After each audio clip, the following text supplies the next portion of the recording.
आज का जो प्रसंग है मर्यादा महोत्सव, इस शरीर में जब मेरा संसार में जन्म हुआ, वो पता नहीं वो संसार का जन्म मुझे कहाँ कहाँ भटकाता, कैसे कैसे भटकाता, कैसे कैसे जीवन को हमें जीने के तौर तरीके सिखाता।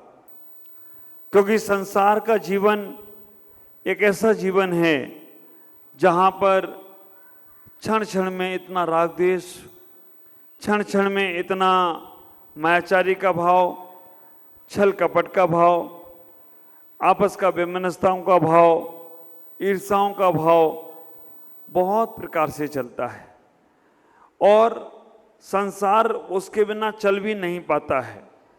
बिरले ही लोग होते हैं जो संसार में रहकर भी संसार से परे होकर जीने का प्रयास करते हैं। ख्याल करना, संसार में रहकर भी संसार से परे, मतलब कमल कीचड़ में खिलता है लेकिन कीचड़ कमल को छू भी नहीं पाता है। कीचड़ कमल को छू भी नहीं पाता है। विचार करना। एक छोटा सा उदाहरण देकर मैं अपनी बात को शुरू करता हूं। सन्यास कैसा है जीवन में। एक बूढ़ी माँ कुछ सामान इकट्ठा लेकर एक टोकरी में जा रही थी। संसार कैसा है, और संसार में अगर समझ लें लोग तो संसार से हम बहुत जल्दी पार हो सकते हैं। एक बूढ़ी माँ टोकरी में कुछ सामान लेकर जा रही थी। उस टोकरी में मखमल का कपड़ा रखा था। मखमल के कपड़े से उस टोकरी को ढांक के रखा था। जब बूढ़ी माँ जाने लगी टोकरी को लेकर, कुछ लोग उसके पीछे पड़ गए। कुछ लोग उस टोकरी को उस बूढ़ी माँ के से छीनने के लिए उसके पीछे पड़ गए। अलग तरह के लोग होंगे। बूढ़ी माँ ने उन लोगों को कहा, इसमें कुछ भी नहीं है, तुम लोग मेरे पीछे मत आओ, वापस जाओ। कुछ लोगों ने सुन लिया, समझ लिया, वो वापस चले गए। लेकिन थोड़े लोग अभी भी साथ में चलते रहे उसके कि ये एकांत स्थान आए तो मैं इसकी टोकरी को छीनूं और भाग जाऊं। बूढ़ी माँ ने कहा उन लोगों से, कुछ भी नहीं है इसमें। उनने कहा मैं बिना देखे मानूंगा नहीं। बूढ़ी माँ ने ऊपर से दिखाया कपड़ा हटाकर टोकरी को, तो वास्तव में उसमें मल भरा हुआ था। कुछ लोगों ने देखा कि इसमें मल है, इसमें गंदा पदार्थ भरा है, इसमें गंदगी है, वो देखकर वापस लौट गए। आप विचार करके रखना, कुछ लोग अभी भी नहीं लौटे। उन्होंने कहा नहीं, ऐसा नहीं हो सकता, इतना सुंदर मखमल का कपड़ा लगा है, ऊपर से इसने गंदा पदार्थ डाला होगा लेकिन अंदर तो जरूर माल होगा। वो लोग और थोड़ी दूर तक गए और बूढ़ी माँ ने कहा वास्तव में इसमें कुछ भी नहीं है, आप लौट जाओ। नहीं, हम तो इसको अंदर हाथ डालकर देखेंगे। विचार करके रखना, उन्होंने अंदर हाथ डालकर देखा, हाथ भी गंदा हो गया, मन भी खराब हो गया। उसके बाद वो भी वापस लौट गए। कुछ लोग फिर भी नहीं लौटे। उन्होंने कहा शायद बीच में कुछ ना हो, आखिरी में कोई माल मिल जाए। वो उस बूढ़ी माँ के साथ चलते रहे, चलते रहे, चलते रहे। जब बूढ़ी माँ ने टोकरी पलटी, उनका इतना समय भी बर्बाद हो गया और उस टोकरी में कुछ भी नहीं था, मल ही मल भरा था। बूढ़ी माँ टोकरी को पलट देती है और बूढ़ी माँ तो चली जाती है, लेकिन वो लोग भी निराश हो जाते हैं। ये घटना उस बूढ़ी माँ की नहीं है, ये घटना हम सबकी है। आप विचार करके रखना, परमात्मा ने तुम्हें भेजा है, संसार में कुछ भी नहीं है, संसार में कोई भी सार नहीं है। संसार में जो कुछ दिख रहा है वो सब जो दिखता है वो बिकता है, लेकिन वो बिक रहा है ना, वो काम का नहीं है। विचार करके रखना, संसार में परमात्मा ने भेजा और एक टोकरी पे अच्छा मखमल का कपड़ा लगा दिया और कहा, परमात्मा ने उनसे बार बार कहते हैं कि इसमें कोई सार नहीं है संसार में। कुछ लोग सुनकर समझ लेते हैं कि वास्तव में कोई सार नहीं है, और जो सुनकर समझ लेते हैं कि कोई सार नहीं है, वो हम जैसे इन जैसे साधु सुनकर ही बैरागी हो जाएं तो कोई आश्चर्य की बात नहीं है। उनने सुना ही मात्र था, कोई न शादी की न विवाह किया। उन्हें मालूम थी कि शादी विवाह क्या है, शुरू में वाह वाह, बीच में आ, आखिरी में तवा, उसका नाम विवाह। आप विचार करके रखने, शुरू में बहुत अच्छा लगता है। हाँ, नई नवेली दुल्हन आती है, शुरू में जब आती है ना तो क्या बोलती है ना, क्या बोलती है हमें तो वो भी मालूम नहीं है, पर भी सुन लेता हूं तुम लोगों से, ए जी, ओ जी। अब 2G और 4G आ गया है, अब AG और 2G गए। आप विचार करके रखना, अब AG और OG तो कोई बोलता है, शुरू में आती है तो AG OG, बाद में बोलते ए पप्पू के पापा, और फिर बाद में बोलते सुनते नहीं है मेरी तो। आप ख्याल करके रखना, ऐसी स्थितियां तुम्हारे संसार की। वो बूढ़ी माँ ने कहा, समझाया कि कोई सार नहीं है और आप समझ नहीं पा रहे हो। ख्याल करके रखना, बूढ़ी माँ ने कहा, कुछ लोगों ने सुना और सुनकर निकल गई, वापिस चले गई, क्योंकि उन्होंने का समय भी बर्बाद होगा। और जब बूढ़ी माँ कह रही है तो हमें समझना है, वो सुन के ही वापस चले गए।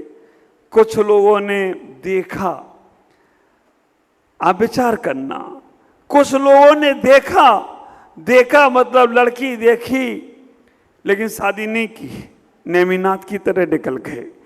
पक्की हुई, मंगनी हुई, सब कुछ हुआ, लेकिन उन्होंने उसमें फंसे नहीं, क्योंकि उन्होंने कहा अभी हमने तो केवल शादी का प्रस्ताव ही रखा था, विवाह का प्रस्ताव ही रखा था, और मेरे लिए इतना सारा हिंसा का तांडव होने वाला है। विचार करो, पहले शादी के पहले लड़के लड़की मिलते नहीं थे, माँ बाप जो फाइनल कराते थे। शादी के बाद आप देखो ना, अंजना को देखने के लिए पवन चुपचाप गए थे। हनुमान के माता पिता का नाम था अब अंजना और पवन। अंजना को देखने के लिए पवन रातों रात गए। उन्हें इतना सब्र नहीं, कल बारात लेके जाना था, लेकिन फिर भी उन्हें रात को लगा कि एक बार तो देखा हूं, मेरी अंजना लगती कैसी है।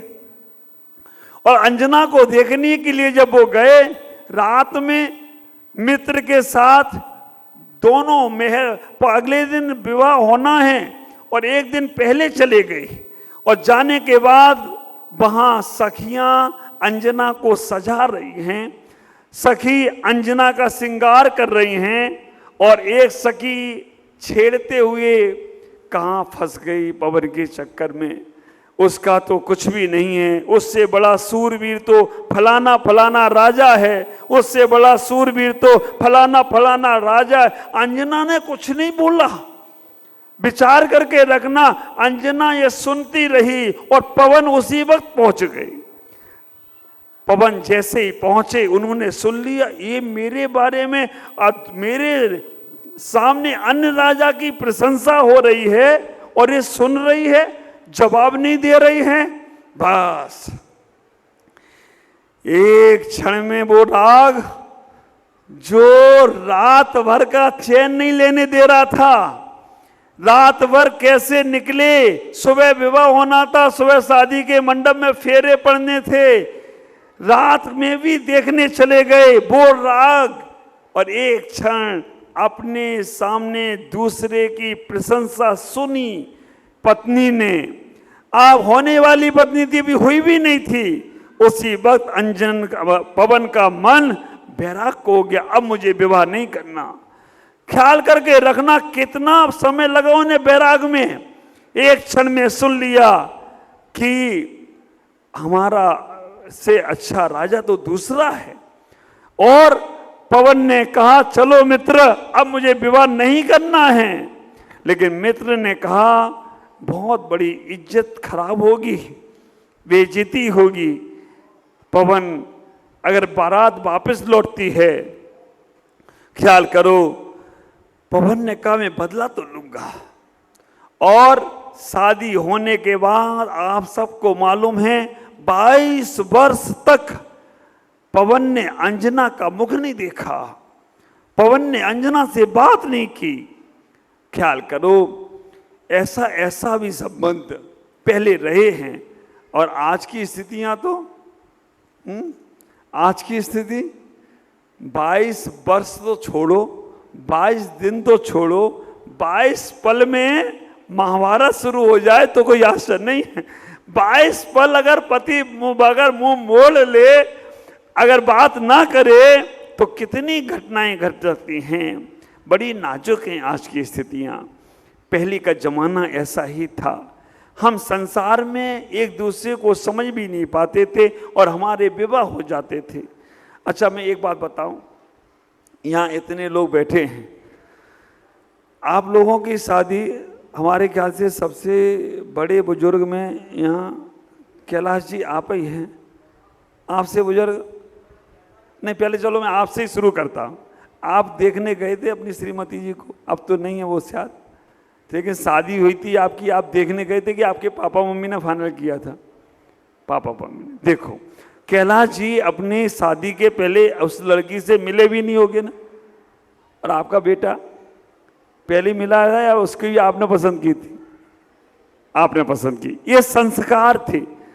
अब आप विचार करना, आजकल की पीढ़ी, माँ बाप को तो मालूम ही नहीं पड़ता है, बच्चे पहले ही देख लेते हैं, फाइनल कर लेते हैं और उसके बाद उनका विवाह भी हो जाता है। तब तक माता पिता को मालूम ही नहीं पड़ रहा है। ख्याल करो, हमारी ये सब विकृतियां क्यों हो गई? क्योंकि हम उनको गुरुओं के पास नहीं ले गए, हम उन्हें गुरुओं के पास संस्कार दिलाने को नहीं ले गए। उस बूढ़ी माँ ने कहा कोई भी सार नहीं है। कुछ लोग देखकर वापस चले, सुनकर वापस चले गए। कुछ लोगों ने देखा, समझा और फिर वो चले गए। कुछ लोगों ने कहा कुछ तो होगा, शादी करके देख लो, और शादी करके देख लिया उनने, है ना। बाद में हमको आके डायलॉग मारते हैं, महाराज पहले मिल जाते ना तो मैं चल देता आपके सामने। आप वैसे उनके अब भाव होते हैं, अभी भाव होते हैं कुछ लोगों के कि पहले मिल जाते तो महाराज मैं आपके साथ ही चलता। हमने कहा चलो तुम नहीं चले कोई बात नहीं, अपने बच्चों को भेज दो मेरे साथ। नहीं महाराज, मैं फंसाऊं तो इसको भी फंसाऊंगा, क्योंकि मेरी नाक कटी तो मैं इसकी भी कटाऊंगा, क्योंकि मेरे ऐसे काम कैसे चलेगा। अरे भाई तुम्हें नहीं हुआ तो उन्हें बच्चों को निकाल दो इस मार्ग पर। जयकारा लगाना बहुत आसान है, माँ का बेटा कैसा हो, प्रमुख सागर जैसा हो, लेकिन अपने घर में नहीं हो, पड़ोसी के घर में हो। अपने घर में हो जाए तो आप विचार करके रखना, अगर मेरे बैराग को तुम सुन लो ना, तुमको आश्चर्य लगेगा। एक ऐसा युवक तुम्हारे सामने बैठा है जिसको धर्म कर्म से कोई मतलब नहीं था। प्रदीप भाई बार बार सुनना चाहते थे ना, आप विचार करके रखना, कभी धर्म कर्म से कोई मतलब नहीं। मंदिर के बगल में दुकान मकान सब यहां भी है। इस हमारे मारवाड़ी बाड़ी में भी ऐसे बहुत से लोग हैं, मंदिर और बगल में रहते हुए मंदिर नहीं आ पाते हैं। आप विचार करके, लेकिन हमें लगता है वो भी हमारी जैसी होंगे, जब बैराग आएगा तो मेरे जैसे बचाएंगे। मैं भी कभी नहीं गया, मैं रात को महाराज के पास जाता था। महाराज आए, आचार्य भगवान गुरुदेव पुष्पदन सागर जी महाराज, उनके पहले तो कोई महाराज के पास गया ही नहीं। कल्याण सागर जी के पास एक बार गया था, क्योंकि ये माँ थी ना, वो कहती थी चलो पीछे लगवा के लाए, बुद्धि खुल जाएगी, मंदिर जाना शुरू हो जाएगा। मंदिर ही नहीं जाता मेरा बेटा। आप विचार करके रखना। और कल्याण सागर जी नमोकार मंद वाले, 2-2 बजे तक लाइन लगी उनके यहाँ, चले गए। हम भी सुबह 12 बजे के भूखे पेटे लगे रहे, शाम तक नंबर रही आएगा और आया। बड़ी लंबी लाइन लगती थी उनकी पीछे लगवाने को, बस नमोकार मंद वाले बाबा का। आचार्य भगवान जब इटावा पहली बार 1993 में आए, मैं नहीं गया। मुझे मालूम था कि महाराजों के पास जाओ तो काम धाम कुछ है नहीं, ये नियम लो, वो नियम लो, ये त्याग करो, वो त्याग करो, ये झंझट में डाल देंगे और अपने से कुछ होने वाला नहीं है। अपने को तो इन झंझटों में पड़ना नहीं है। रात को जाते थे, रात को जाने में एक फायदा ये होता था, मेरा भी मौन उनका भी मौन। रात को कुछ बोल नहीं पाएंगे वो, और बोल नहीं पाएंगे तो वो कह रहे हो, हम कहे हो। आप विचार करके रखना, रात को वो बोलेंगे हो तो मैं भी कहूँगा हो, तो मैं भी कह दूंगा वो कि हो, हमें हो, और दिन में जाना नहीं, क्योंकि दिन में पकड़ गए तो गड़बड़ हो जाएगा। मुझे मालूम था महाराज कुछ भी नियम दे ही देंगे, मैं नहीं जाता था। आचार्य भगवान का विहार होने लगा। एक बुजुर्ग से महाराज थे प्रबुद्ध सागर जी महाराज, उनके पास कोई नहीं था, धूप में बैठे थे, जसवंत नगर में ही थे। जसवंत नगर में हमारे सुबोध जी के पिताजी ने मंदिर बनवाया है बहुत सुंदर सा, अजित भाई और संतोष भाई के पिताजी ने। अब विचार करना, जसवंत नगर में वो महाराज बैठे थे, मैं ऐसे ही, मैंने कहा बुजुर्ग महाराज हैं, कोई नहीं है, इनके पास बैठ जाता हूँ। मैं उनके पास जाकर बैठ गया। जाकर जब उनके पास बैठा तो बैठते ही वो शुरू, बेटा मंदिर जाते हो क्या? अरे मैंने कहा अभी लफड़ा होने वाला है। मैं नहीं बोला कुछ, लेकिन वो महाराज बहुत अच्छे थे। उन्होंने कहा बेटा जब मंदिर जाओ ना तो चप्पल पहन के नहीं जाना। हमने ठीक है महाराज, जब जाए तब ना। हमने ठीक है, आप विचार करके रखना। इनने ये नहीं कहा कि मंदिर जाना, उन्होंने कहा जब जाओ तो चप्पल पहन के नहीं जाना। मैंने कहा जब जाएंगे साल में एक बार, अनंत चतुर्दशी को जाता था, क्योंकि अनंत चतुर्दशी को मंदिर जाएंगे, उपवास करेंगे तो घर में मजा, उपवास वाले दिन तो मजा, ड्राई फ्रूट मिलेंगे खाने को, फल फ्रूट मिलेंगे, और ये कैथे की चटनी, और ये मेथी दाना की चटनी, और सुबह भी, और फिर हमें इनाम भी मिलेगा, और शाम होते ही होते फिर कुछ खाने को मिलेगा, उपवास भी हो जाएगा, मंदिर भी हो जाएगी, मस्ती भी हो जाएगी। विचार करना। मैंने कहा जाऊंगा महाराज जब मंदिर, तब चप्पल नहीं पहन के जाऊंगा, साल में एक बार जाना है, अनंत चतुर्दशी के दिन, उसके पहले जाना नहीं। अब एक दिन मंदिर कभी चला गया हूँगा बिना चप्पल पहन के, नियम था चप्पल पहन के नहीं जाना। चप्पल पहन के नहीं गया तो घर में चप्पल पहन के आना, चप्पल पहनने के लिए आना पड़ा। और जब घर में चप्पल पहनने के लिए आए तो घर में गरम गरम दूध, गर्मियों में लस्सी, पता नहीं क्या क्या। मैंने कहा यार मजा आ गया, बिना चप्पल पहने जाओ, घर में चप्पल पहनने आओ, मजा, माल मिलता है यार घर में खाने को, ये अच्छा हो गया। आप विचार करके रखना। बस सामान से मेरा पहला नियम, चप्पल पहन के मंदिर नहीं जाऊंगा, और उस पहले नियम ने आज अगर मुझे यहां तक पहुंचा दिया हो तो कोई आश्चर्य की बात नहीं। पूरे दिन धर्म की क्रियाएं, चर्याएं हमारी सबकी चलती रहीं, आप विचार करके रखना। लेकिन हमारी उन क्रिया में बहुत सिस्टम से, इन सबको मेरा बहुत बहुत मंगल में आशीष है। और आप सबसे भी कह रहा हूँ कि आप लोग भी अब यहाँ से जब भी जाना हो, कोई ना कोई नियम लेके जरूर जाना, कि हमें अपने गुरु की भक्ति में कुछ ना कुछ नियम, संयम जरूर बनाना है, जिससे हमारा जीवन मंगल में हो। ओम नमः, जय गुरुदेव।